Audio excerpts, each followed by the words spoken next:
Mes chers collègues, mesdames, nous poursuivons notre cycle d'auditions dédié à la prostitution des mineurs. Nous accueillons aujourd'hui Madame Delphine Jarraud, déléguée générale de l'Amicale du Nid, et Mesdames Valérie Opelt et Raphaël Poulet du projet Jéricho. Je vous remercie à toutes les trois d'être présentes pour échanger avec nous sur ce sujet important. Nous constatons depuis plusieurs années une augmentation des victimes de prostitution. L'Observatoire national de violences faites aux femmes, dans sa dernière lettre thématique dédiée au système prostitutionnel en France, dit même qu'il y a une augmentation de 140% des jeunes victimes mineures. Et donc, nous estimons, en tous les cas, les associations estiment qu'entre 12 000 et 15 000 mineurs se prostitueraient en France. Mais nous le savons, nous manquons de données de chiffres et donc ceci doit être certainement sous-estimé. La prostitution des mineurs ainsi que les pratiques pré-prostitutionnelles touchent tous les milieux sociaux. Je pense qu'il faut le rappeler. Et si l'on considère que près d'un jeune sur deux ayant subi des violences dans son enfance tombe dans des pratiques prostitutionnelles ou pré-prostitutionnelles, nous voyons que nous avons urgence à agir.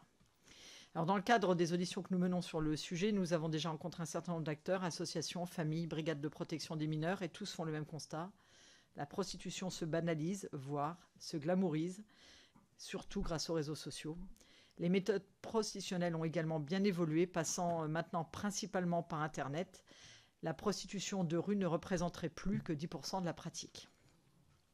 Alors, en tant qu'amicale du Nid, vous êtes pionnière dans la prise en compte de ce phénomène. Vous menez des actions de sensibilisation, de prévention et d'accompagnement sur le terrain, ainsi qu'un accompagnement personnalisé vers la sortie de la prostitution et l'insertion socio-professionnelle.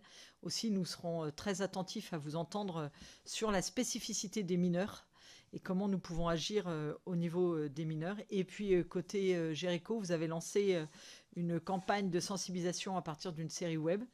Ce projet est cofinancé par l'Union européenne. Et donc, la première question que j'aimerais vous poser, c'est savez-vous si ce phénomène prostitutionnel est également commun aux autres États de l'Union européenne? Peut-être que vous avez ce type d'informations. Et puis surtout, voir comment vous pouvez agir plus fort pour la sensibilisation. Est-ce que vous arrivez à intervenir dans les écoles et peut-être à l'avenir dans les séances d'éducation à la vie affective et sexuelle.